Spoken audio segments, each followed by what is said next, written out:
Association of attributes वाले chapter में हम पढ़ चुके हैं कि दो अलग अलग एट्रीब्यूट्स में अगर कोई भी कनेक्शन होगा तो वो पॉजिटिव या नेगेटिव एसोसिएटेड हो सकता है, लेकिन अगर उनमें कोई भी कनेक्शन नहीं है वो इंडिपेंडेंसी की कैटेगरी में आ जाता है।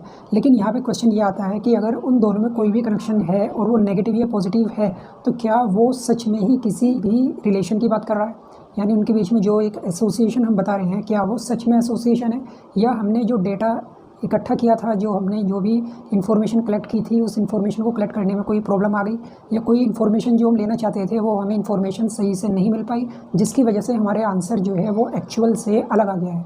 यानी हो सकता है कि वहाँ पे वो डेटा जो हमने इकट्ठा किया था वो डेटा हमारे अकॉर्डिंग ना हो और हमारा जो एक सही आंसर आना चाहिए था वो ना आया हो। तो उसी चीज़ को टेस्ट करने के लिए हमें देखना होता है उन दोनों एट्रीब्यूट्स में जो रिलेशन है वो पॉजिटिव या नेगेटिव, या तो रैंडम बेसिस आ गई है या उसमें कोई भी एक रिलेशन ऐसी हमने बना दी है जो हमारे डेटा को कलेक्ट करते टाइम पे जो प्रॉब्लम आई थी या जो भी उसमें कमियां रह गई हैं वो उन कमियों की वजह से ही हम ये कह सकते हैं कि वो जो हमने रिलेशन देखी है दोनों एट्रीब्यूट्स के बीच में, क्या वो आंसर जो हमने दिया है क्या सच में वो क्लैरिटी के साथ है या उसमें कोई अभी प्रॉब्लम है। तो वो जो हमने आंसर दिया है अगर वो क्लैरिटी के साथ है तो हमें उसको चेक करना है, और उसको चेक करने के लिए ही हमें एक नॉन पैरामीट्रिक टेस्ट को यूज़ करना होता है जिसका नाम है chi-square टेस्ट। आज इसी chi-square टेस्ट की हम बात करेंगे और इसी से उन दोनों ही एट्रीब्यूट्स का जो हमने काम लास्ट वाले चैप्टर में किया है, एसोसिएशन ऑफ एट्रीब्यूट्स में जो हमने काम किया है, हमें उस पूरे डेटा पे इस chi-square टेस्ट को अप्लाई करके सही इन्फॉर्मेशन बतानी है कि जो आंसर हमने दिया है उसके बारे में हम कितने श्योर हैं। chi-square टेस्ट, इसके अगर मीनिंग की बात की जाए तो हम कह सकते हैं chi-square इज़ ए मेजरमेंट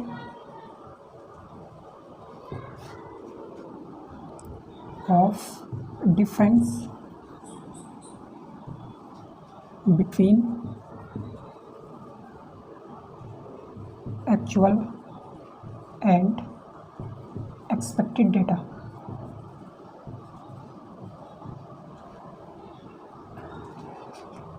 यानी chi-square जो है एक डिफरेंस को मेज़र करने का एक तरीका है या एक डिफरेंस का मेज़रमेंट है कि उस डिफरेंस को चेक करने का एक्चुअल और एक्सपेक्टेड डेटा में। एक्चुअल और एक्सपेक्टेड को हम पीछे क्लासेस में समझ चुके हैं कि ये होता क्या है। एक्सपेक्टेड डेटा वो डेटा होता है जो खुद ही मैथमेटिकल फार्मूलाज को यूज़ करते हुए और खुद ही अपने एस्टिमेशन के अकॉर्डिंग कुछ डेटा को मेज़र कर लेते हैं। मैथमेटिकल स्टैंडर्ड्स जो हमने सेट किए हैं उनके अकॉर्डिंग उसको हम एक्चुअल डेटा से कंपेयर करने के लिए रखते हैं। तो हम कह सकते हैं chi-square is a measurement of difference between actual and expected data.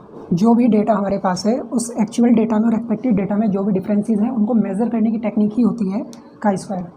chi-square का एक साइन होता है जिसको हम इस तरह से बनाते हैं और इसका जो फॉर्मूला होता है वो होता है expected frequencies minus observe frequencies, और इसका होल स्क्वायर कर दिया जाए और इस पूरी वैल्यू को हमें डिवाइड करना है एक्सपेक्टेड फ्रिक्वेंसीज से। ये इसका बनता है फॉर्मूला, और इस फॉर्मूले में ये चीज़ें आएंगी कैसे और किस प्रोसेस से हम काम करेंगे। chi-square के लिए हमें 3 स्टेप लेने होते हैं। सबसे पहला स्टेप होता है assumption of null hypothesis. Second, calculation of chi-square। Third, testing of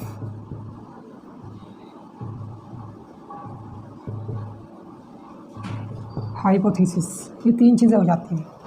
इसमें सबसे पहले है assumption of null hypothesis. Hypothesis का मीनिंग होता है कि हम किसी भी फ्यूचरिस्टिक रिसर्च के लिए उस रिसर्च का एक बैकग्राउंड जो हम मान के चल रहे हैं वो हमारी रिसर्च के हिसाब से क्या है। यानी हाइपोथेसिस के बारे में हम पहले से ही कुछ भी एज्यूम करके चल सकते हैं, यानी प्री एजम्पशन है। हाइपोथेसिस क्या है? Pre assumption. किसी भी फ्यूचरिस्टिक स्टेप को लेने से पहले हमने क्या माना है वही है हाइपोथेसिस। अब हाइपोथेसिस 2 तरह से हो सकती है, एक होती है नल हाइपोथेसिस, एक होता है ऑल्टरनेटिव। जो भी हम एक्सपेरिमेंट करने वाले हैं, जो भी हम रिसर्च करने वाले हैं उसके बारे में हम बिल्कुल ज़ीरो से स्टार्ट कर रहे हैं, ये होता है नल हाइपोथेसिस। chi-square में जो हम काम करेंगे वो नल हाइपोथेसिस से होगा। एक्चुअल फ्रीक्वेंसीज और एक्सपेक्टेड फ्रीक्वेंसीज के बारे में हम अपने जब कोई भी एक्सपेरिमेंट यहाँ पे करेंगे तो हम कहेंगे कि एक्चुअल और एक्सपेक्टेड फ्रीक्वेंसीज़ में कोई भी रिलेशन नहीं है, यानी वे दोनों इंडिपेंडेंट है। तो इस तरह से हमने क्या किया, chi-square से आने वाले रिजल्ट को हमने पहले ही ज़ीरो कर दिया।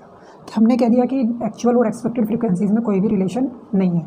तो ये होता है एजम्पशन ऑफ नल हाइपोथेसिस। ये हमें मान के चलना पड़ेगा किसी भी प्रॉब्लम को सोल्व करने से पहले।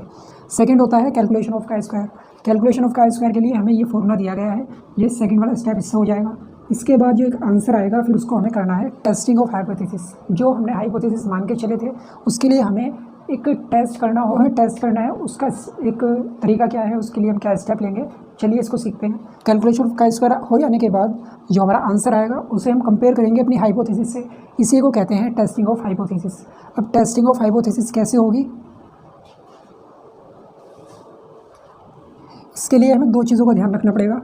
एक होता है इसमें सिग्निफिकेंस लेवल, एक होता है degree of freedom. Significance level का मतलब क्या है, जो डेटा हमने कलेक्ट किया है उस डेटा में कितनी इन्फॉर्मेशन हमारी गलत हो सकती है। यानी जो प्रॉब्लम हमारे सामने है, जो भी हमने एक्चुअल डेटा जो हमने इकट्ठा किया है उसमें मैक्सिमम कितने नंबर्स या कितने परसेंट वैल्यूज़ ख़राब हो सकती हैं। या हम ये कह सकते हैं कि हम अपना कोई भी अगर आंसर देंगे तो उसमें उस आंसर के गलत होने के कितने चांसेस हो सकते हैं, तो वो होता है सिग्निफिकेंस लेवल। और इसी के साथ साथ हम कहते हैं इसमें कॉन्फिडेंस लेवल।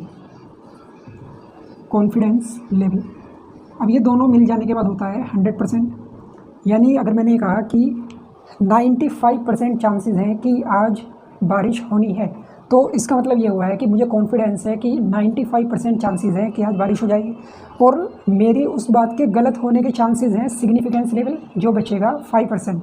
तो मैं कह सकता हूँ कि 95% पे मैं बात कह रहा हूँ, मुझे कॉन्फिडेंस है मौसम को देखते हुए कि आज बारिश हो जाएगी, तो वो हुआ है कॉन्फिडेंस लेवल। और अगर मैं कहता हूँ कि मेरी बात 5% गलत हो सकती है कि आज बारिश हो जाएगी, तो इसका मतलब होता है कि 5% चांस है कि मेरी बात प्रूव ना हो।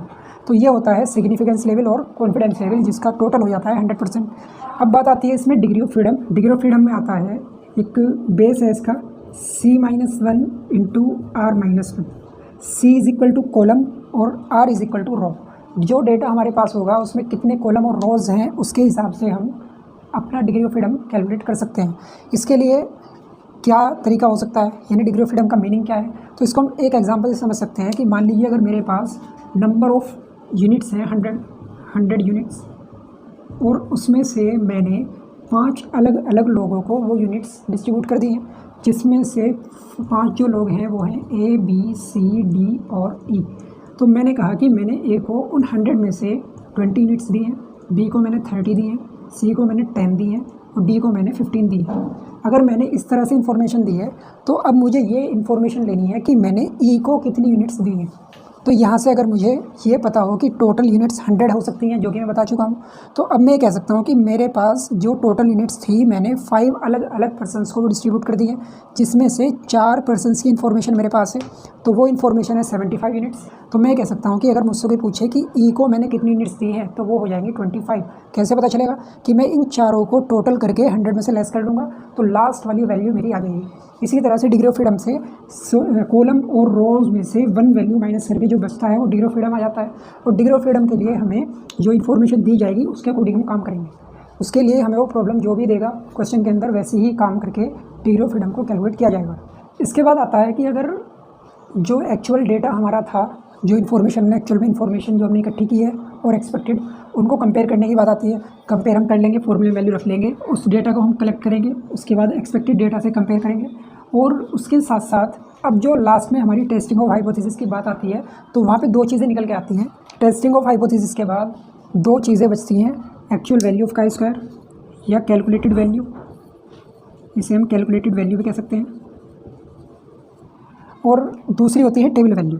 तो इन दोनों में अब हमें अपने उस हाइपोथेसिस को हमें उन दोनों में अब टेस्ट करना है। तो उसके लिए हमें देखना होगा कि एक्चुअल वैल्यू और टेबल वैल्यू में कौन सी वैल्यू ज़्यादा है। तो यहाँ पर 2 कंडीशन बन सकती हैं कि कैलकुलेटेड वैल्यू ऑफ का square is more than table value of का स्क्वायर। दूसरा हो सकता है कैलकुलेटेड वैल्यू ऑफ का square is less than table value of का स्क्वायर। ये 2 चीज़ें हो सकती हैं। इन दोनों में ही हमारा आंसर अलग अलग तरीके से हो सकता है। एजम्पशन जो हमने मानी थी उसका आंसर डिसाइड करेगा कि हमें क्या मानना होगा। तो मान लीजिए अगर हो जाता है कि कैलकुलेटेड वैल्यू ऑफ का square is greater than table value of का स्क्वायर, कि टेबल वैल्यू से हमारी कैलकुलेटेड वैल्यू ऑफ का स्क्वायर ज़्यादा आ गई है, तो हम ये कहेंगे कि जो नल हाइपोथेसिस हम मान के चले थे कि हमारा जो आंसर है, हमने क्या कहा था कि एक्चुअल और एक्सपेक्टेड डेटा में कोई भी कनेक्शन नहीं है, दोनों इंडिपेंडेंट है, हम ये मान के चले थे नल हाइपोथेसिस के लिए। तो हम उसको यहाँ पे ये कह देंगे कि हमारी हाइपोथेसिस जो है वो रिजेक्ट हो गई है, यानी आंसर जो है वो सिग्निफिकेंट है। दूसरी बात आती है कि अगर कैलकुलेटेड वैल्यू ऑफ का स्क्वायर टेबल वैल्यू ऑफ का स्क्वायर से कम हो तो हम कहेंगे कि नल हाइपोथेसिस जो मान के चले थे कि एक्चुअल और एक्सपेक्टेड डेटा में कोई भी कनेक्शन नहीं है, कोई भी रिलेशन नहीं है, तो हम कहेंगे कि हाइपोथेसिस एक्सेप्टेबल है। हम जो कह रहे थे कि दोनों ही डेटा में कोई कनेक्शन नहीं है वो बात सही है। तो इस तरह से ये हम एक प्रोसेस करते हैं chi स्क्वायर के लिए।